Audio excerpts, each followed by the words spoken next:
back to my channel. Kembali lagi dengan aku, Fatika Ningsi dari Prodi Teknologi Rekayasa Otomasi Sekolah Vokasi Angkatan 24 Universitas Diponegoro. Pada video kali ini aku bahas tentang apa ya? Kalian pasti penasaran kan? Jangan lupa ditonton ya. See you.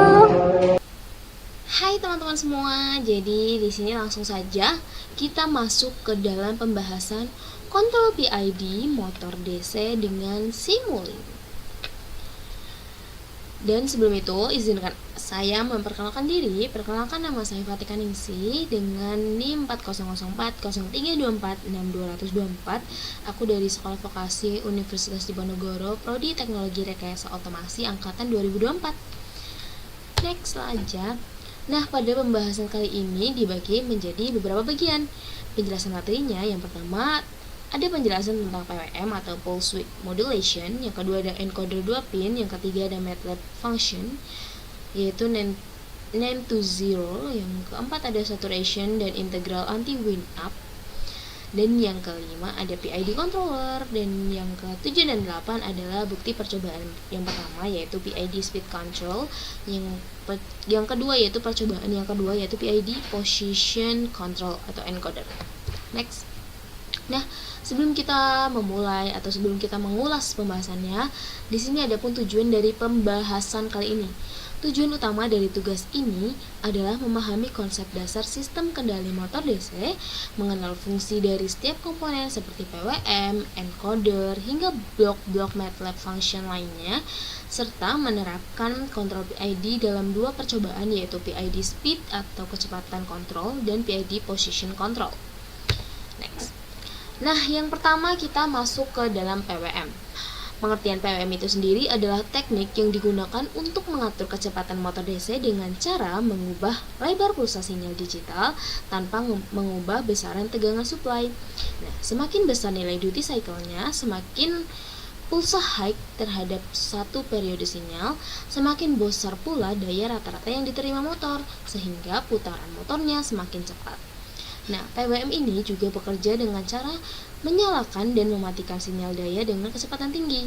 Pada Simulink, blok PWM output digunakan untuk mengirimkan sinyal kontrol ini ke pin PWM si Arduino yang terhubung dengan motor DC. Nah, dengan cara inilah sistem dapat mengatur kecepatan motor secara efisien tanpa banyak kehilangan daya. Nah, PWM ini juga menjadi komponen penting dalam kontrol motor. Karena apa? Karena PWM ini memungkinkan penyesuaian daya yang halus dan efisien, yang sangat diperlukan ketika motor digunakan dalam sistem kendali tertutup seperti PID. Nah, kemudian kita masuk ke dalam pembahasan encoder 2 pin. Encoder 2 pin ini berfungsi sebagai sensor feedback atau umpan balik yang digunakan untuk membaca kecepatan dan arah putaran motor DC. Nah, encoder ini menghasilkan dua sinyal digital. Apa saja, yaitu sinyal A dan sinyal B, yang memiliki perbedaan fase sebesar 90 derajat. Nah, dari urutan pulsa kedua sinyal ini, sistem dapat mengetahui arah rotasi motornya. Jika sinyal A mendahului B, maka motor berputar searah jarum jam atau ke kanan atau CW. Jika sinyal B mendahului A, maka motor berputar berlawanan arah jarum jam atau CCW. Nah, jumlah pulsa yang dihasilkan encoder digunakan untuk menghitung kecepatan motor dalam satuan RPM maupun posisi sudutnya. Nah, pada Simulink, blok encoder read ini digunakan untuk membaca pulsa tersebut dan mengirimkan data ke sistem kontrol PID sebagai sinyal umpan balik. Nah, dengan umpan balik inilah sistem PID dapat menyesuaikan sinyal kontrol agar kecepatan atau posisi motor itu sesuai dengan setpoint yang kita inginkan. Kemudian kita langsung next ke pembahasan MATLAB function name to zero. Dalam simulasi kontrol menggunakan Simulink, terkadang terdapat kondisi di mana sinyal menghasilkan nilai NaN atau not a number akibat pembagian dengan nol atau perhitungan yang tidak valid. Nah, nilai NaN ini bisa menyebabkan simulasi berhenti atau menghasilkan output yang tidak stabil. Nah, untuk mencegah hal tersebut, dibuatlah fungsi MATLAB NaN to zero. Nah, yang berfungsi mengganti nilai NaN menjadi 0. Fungsi ini juga dibuat menggunakan blok MATLAB function di Simulink dengan kode sebagai berikut. Nah, ini dia kodenya, yaitu functionnya sama dengan n20 u bla bla bla, ini bisa dibaca sendiri. Kemudian fungsi ini dapat menjaga agar seluruh perhitungan di Simulink tetap valid dan simulasi berjalan dengan stabil. Dengan adanya fungsi ini, sistem kontrol tidak akan terganggu walaupun terdapat kondisi data yang tidak terdefinisi. Seperti itu. Nah, next kita masuk ke dalam pembahasan saturation dan integral anti-win. Apa sih ini? Kok kayak bahasanya asing banget? Mari kita bahas. Dalam sistem kontrol, sinyal keluaran dari pengendali atau controller bisa menjadi terlalu besar atau melebihi batas kemampuan aktuator seperti motor. Nah, untuk mencegah hal ini digunakanlah blok saturation. Saturation ini berfungsi membatasi sinyal keluaran dalam nilai maksimum dan minimum tertentu. Nah, namun pembatasan ini dapat menyebabkan efek negatif juga pada bagian integral PID-nya, yaitu terjadinya wind up atau wind up, penumpukan nilai integral berlebihan yang mengakibatkan overshoot besar dan waktu penstabilannya yang lama. Nah, oleh karena itu diterapkanlah teknik integral anti-wind up, yaitu mekanisme yang menghentikan akumulasi integral ketika sinyal kontrol sudah mencapai batas saturasi. Seperti itu. Nah, dengan kombinasi saturation dan anti-wind up ini, sistem ini maka dapat menghindari overshoot yang berlebihan tadi dan mempercepat waktu stabilisasi. Hal ini sangat penting dalam simulasi kontrol motor DC agar hasilnya realistis dan stabil. Seperti itu. Nah, kita masuk ke dalam pengertian PID kembali. Nah, PID controller kita sudah bahas berkali-kali, yaitu merupakan metode kontrol yang paling umum digunakan karena mampu memberikan respon sistem cepat, stabil, dan akurat. Nah, PID ini bekerja berdasarkan kesalahan atau error antara nilai set point atau yang kita inginkan dan nilai aktual yang diukur oleh sensor. Nah, persamaan umumnya adalah KP atau proporsional atau kontrol proporsional berfungsi memberikan aksi kontrol proporsional terhadap besarnya error. Nah, semakin besar errornya, maka semakin besar aksi kontrolnya juga. Nah, kalau KI yaitu kontrol integral berfungsi untuk menghilangkan error sisa atau steady state error. Dan yang ketiga ada KD atau kontrol derivatif, berfungsi meredam perubahan error dengan cepat, mengurangi overshoot, dan memperhalus respon sistemnya. Nah, proses tuning nilai KP, KI, dan KD ini dilakukan untuk mendapatkan performa sistem yang optimal, yaitu responnya menjadi lebih cepat, overshootnya minimal, dan lebih stabil. Nah, pada percobaan pertama, yaitu PID Speed Control, tujuannya yaitu untuk mengontrol kecepatan motor DC agar kecepatan aktualnya sesuai dengan set point yang kita inginkan. Nah, langkah-langkahnya bagaimana sih membuatnya? Nah, yang pertama, buat model di Simulink dulu yang terdiri dari blok PWM output, encoder read, PID controller, dan NAND to 0. Kemudian yang kedua, hubungkan sinyal encoder sebagai feedback ke blok PID controller. Dan yang ketiga, atur nilai parameter PID-nya seperti KP, KI, dan KD-nya dan nilai set point kecepatannya. Dan yang keempat, jalankan simulasi dan amati grafik hasilnya. Nanti akan saya tampilkan hasilnya di video setelah PPT ini. Tungguin ya, jangan di skip-skip. Dan pada percobaan kedua yaitu PID Position Control, tujuannya adalah untuk mengontrol posisi motor DC berdasarkan data encoder agar posisi aktual mencapai set point yang diinginkan.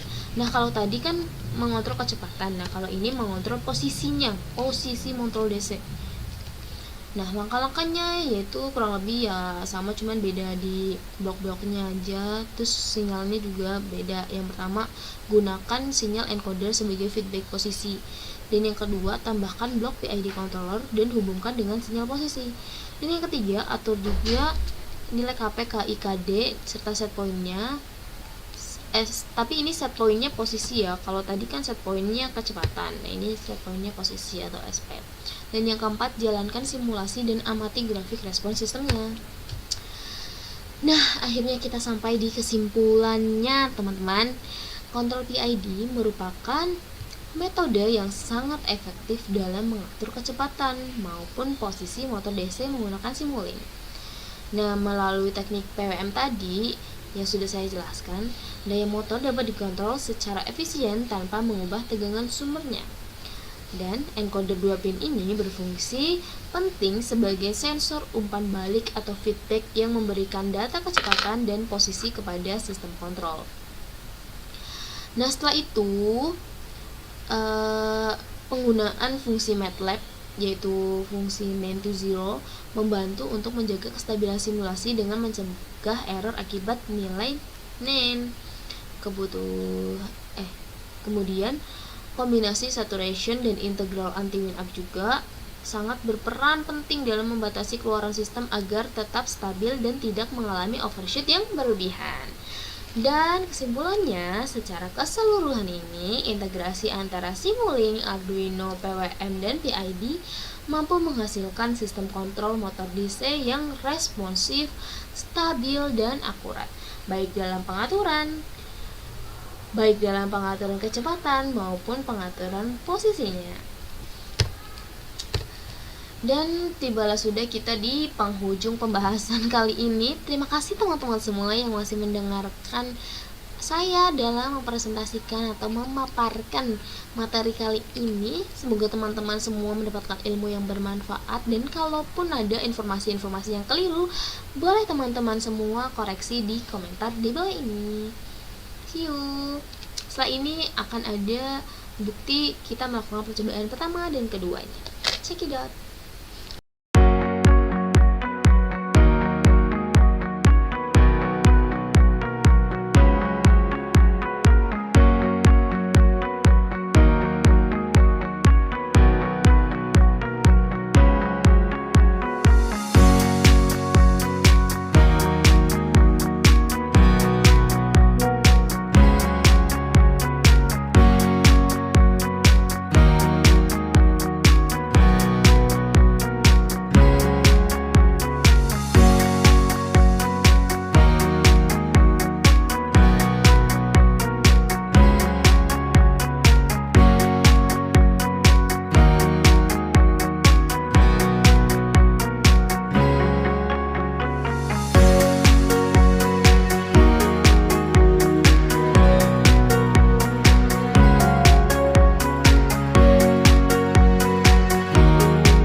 Nah, ini adalah percobaan pertama praktikum kita kali ini. Ini adalah rangkaiannya, kita run. Nah, itu motornya bergerak ya teman-teman. Dan kita coba kita klik yang scope 2 ini untuk melihat grafiknya. Bagaimana bentuk grafik? Oh, ternyata dia stabil ya, teman-teman. Bisa dilihat di sini. Dia sangat stabil. Dan kita klik yang scope kedua. Oh, ternyata grafik yang muncul sangat tidak stabil ya, teman-teman. Nah, ini adalah percobaan yang kedua nih. Nah, percobaan yang kedua itu kan posisi ya. Kalau tadi itu kan kecepatan kalau nggak salah. Posisi. Nah, sama juga nih yang scope pertama tuh hasilnya stabil. Nggak ada overshoot ataupun apapun. Ini adalah settingan dari nilai KP, KC, KD, dan set point.